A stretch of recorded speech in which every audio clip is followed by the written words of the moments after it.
पिछले वीडियो में हमने देखा था धनुष और वीर दोनों की मुलाकात होती है। इसके बाद में धनुष और वीर दोनों आपस में कॉन्टैक्ट एक्सचेंज करते हैं। थोड़ी देर बात करने के बाद में वीर को पता चलता है कि जो धनुष होता है वह गैम्बलिंग का ऑर्गेनाइजर होता है। जब वीर को इसके बारे में इंटरेस्ट आने लगता है तो वीर गैम्बलिंग के बारे में पूछता है। जो धनुष होता है वह वीर को गैम्बलिंग के बारे में बताने के लिए यूज अपने साथ ले जाता है। जब वीर वहां की अरेना को देखता है तो वीर को वहां पर ग्रैंड मास्टर भी नजर आता है। वीर ग्रैंड मास्टर को वहां पर देखकर कहता है ग्रैंड मास्टर ने अभी तक अपना एटीट्यूड चेंज नहीं किया है, वह अभी भी पहले जैसा ही है। तभी वीर की नजर फाइट कर रही नाइट स्पिरिट के ऊपर जाती है। उन्हें देखने के बाद में वीर कहता है यहाँ पर केवल नाइट स्पिरिट फाइट करती है, क्या रॉयल स्पिरिट फाइट नहीं करती? वीर की यह बात सुनकर धनुष वीर से कहता है नहीं, हमारे पास एक रॉयल स्पिरिट है लेकिन उसके लिए एक उपयुक्त ओपोनेंट नहीं मिला है और उस रॉयल स्पिरिट के लिए ओपोनेंट ढूंढने के लिए हमने एक इनाम भी रखा है। यहाँ पर धनुष वीर को बताता है कि हमने इनाम के रूप में एक डेविल सल रखी है। यह सुनकर वीर धनुष से कहता है यह किस प्रकार की डेविल सल है, क्या आप मुझे बता सकते हो? वीर की यह बात सुनकर धनुष वीर से कहता है क्या आपको इसमें इंटरेस्ट है? कहीं ऐसा तो नहीं है कि आपके पास एक रॉयल स्पिरिट है? धनुष की बात को सुनकर वीर धनुष से कहता है यह केवल आपके इनाम के ऊपर निर्भर करता है कि मेरे पास रॉयल स्पिरिट है या नहीं। वीर की बात को सुनकर धनुष अपनी जेब से एक बुक निकालता हुआ वीर से कहता है रुको 1 मिनट, मुझे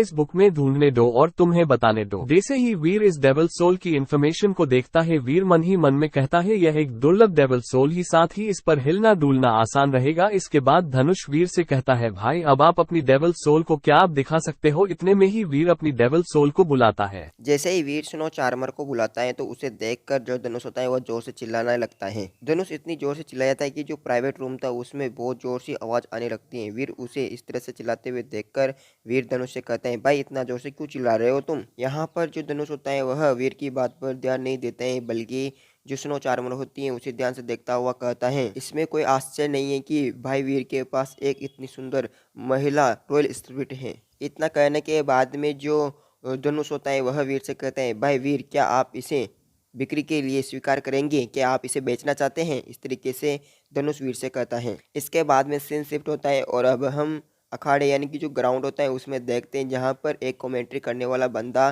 सभी वहाँ पर आए हुए मैच को देखने वाले बंदों से कहता है आप सभी के लिए एक बहुत बड़ी खुशखबरी है। यहाँ पर अभी 2 रॉयल स्पिरिटों के बीच में फाइट होने वाली है और आप उस फाइट का जो है गवाह बनने वाले हैं। जैसे यह बात ग्राउंड में बैठे हुए लोगों के पास जाती है उनमें सनसनी मच जाती है और वह सब आपस में बात करते हुए कहते हैं क्या जो अभी रॉयल स्पिरिट आने वाली है वह क्या फीमेल है और क्या वह डीमन गॉड को हरा सकती है? इस तरीके से वह बात करते हैं। क्या वह डीमन गॉड रॉयल स्पिरिट की तरह बदसूरत तो नहीं है, वह सुंदर तो है ना? इस तरीके से बात करते हैं। इधर दूसरी तरफ हम ग्रैंड मास्टर को देखते हैं जो यह बात सुनकर वह भी थोड़ा सा हैरान था और वह सोचने लगता है क्या आप कह रहे हैं कि वह एक रॉयल स्पिरिट है? भले ही वह रॉयल स्पिरिट हो लेकिन वह मेरे डीमन किंग को नहीं हरा सकती। यहाँ पर ग्रैंड मास्टर को अपने डीमन किंग के ऊपर बहुत ही ज्यादा ये जो था वह भरोसा था। जब ग्रैंड मास्टर ये सब कुछ सोच रहा होता है तभी ग्राउंड के अंदर डीमन किंग आ जाता है और वह जैसे आता है स्टेडियम में बैठे हुए लोग आपस में बात करते हुए कहते हैं क्या वह डीमन किंग है, क्या वह डीमन किंग है, क्या सच में उसे एक प्रतिद्वंदी मिल गया? इस तरीके से वो बात करते हैं। इतने में दूसरी तरफ से स्नो चार्मर बाहर निकलती हुई आती हैं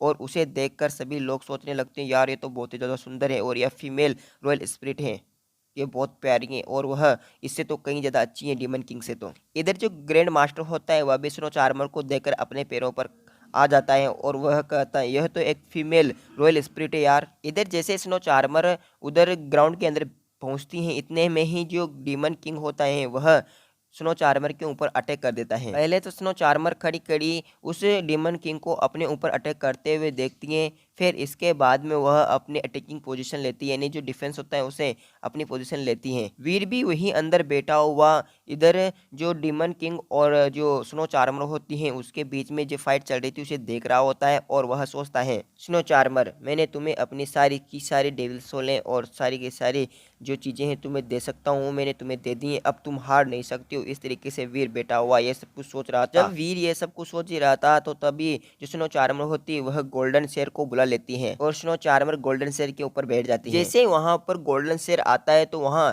एरिना के अंदर जितने भी लोग थे वह शांत हो जाते हैं इस दृश्य को देखकर। जब सभी लोग बढ़िया अच्छी तरीके से देख लेते हैं तो उन्हें पता चलता है कि जो गोल्डन शेर है वह एक सुपर एलियन है और उसकी सहायता से वह डीमन गॉड के ऊपर अटैक करने के लिए जा रही थी स्नो चार्मर, और जो इधर डीमन किंग था वह भी अपने आप तलवार से डिफेंस करने के लिए बिल्कुल रेडी था।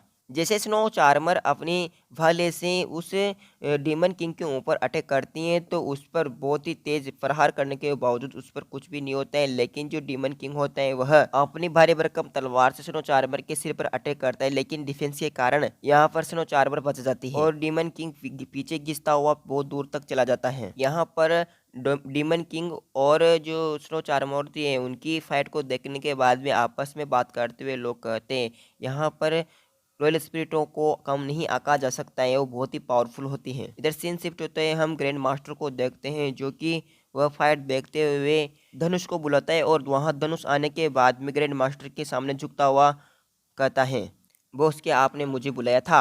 जैसे ही धनुष वहां पहुंचता है तो ग्रैंड मास्टर धनुष से कहता है, मुझे बता सकते हो कि इस प्रिंसेस का जो मालिक है वो कौन है? रहेजा उपनाम वाला एक युवक है मालिक, वह किसी दूसरे शेल्टर से आया है और मैं इससे ज़्यादा कोई विशेष जानकारी नहीं निकाल सका। इतना कहने के बाद में वह फिर से झुकता है। यह सुनकर जो ग्रैंड मास्टर होता है वह सोचने लगता है, क्या रहेजा, क्या यह वही तो नहीं है? क्या ऐसा संभव हो सकता है? यह ग्रैंड मास्टर सोचता है। यह सब कुछ सोचने के बाद में जो ग्रैंड मास्टर होता है वह धनुष से कहता है, इस फाइट के बाद में आप इसके मालिक को मेरे पास लेकर आओगे। जैसे धनुष को यह इंस्ट्रक्शन देता है वह जो ग्रैंड मास्टर होता है वह सोचने लगता है, मुझे लगता है कि इसका मालिक और कोई नहीं होना चाहिए बल्कि मैं ही होना चाहिए। इधर ग्राउंड के बीच में डीमन किंग और जो स्नो चार्मर होती हैं वो बहुत ही खतरनाक तरीके से फाइट कर रहे थे और स्नो चार्मर लगातार डीमन किंग के हमलों को डोज कर रही थी।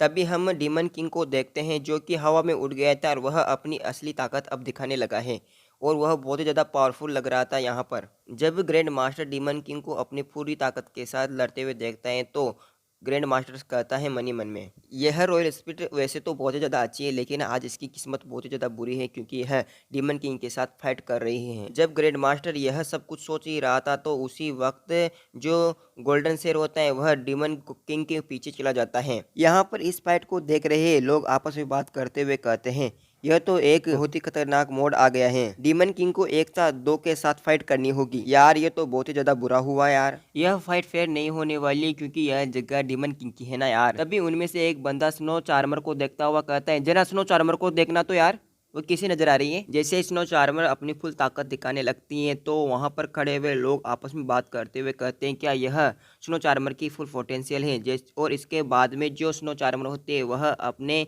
उस बाले को जैसे सीधा करती है तो उसके अंदर से एक पालतू एलियन बाहर निकलता है और वह डीमन किंग के ऊपर अटैक करने के लिए जाता है। यह देखकर वहां पर खड़े हुए लोग आपस में बात करते हुए कहते हैं, अगर यह इस तरीके से है तो डीमन गॉड कभी भी स्नो चार्मर को नहीं हरा सकता है और पीछे गोल्डन शेर डीमन किंग के ऊपर खड़ा हुआ होता है। यह सब कुछ देखकर जो ग्रैंड मास्टर होता है उसका चेहरा बदल जाता है और ग्रैंड मास्टर बहुत ही ज्यादा हैरान हो जाता है और जो ग्रैंड मास्टर होता है वह चिल्लाते हुए कहता है, अरे नहीं, ये इतना पावरफुल कौन है जिसके पास एक रॉयल स्पिरिट और पालतू एलियन जो कि एक सुपर एलियन होते हैं। तो यहाँ पर इसी के साथ ये एपिसोड खत्म होता है। अगर आपको एपिसोड पसंद आ रहा है तो वीडियो को लाइक करना, कमेंट करना, शेयर करना और चैनल को सब्सक्राइब करना मत भूलना।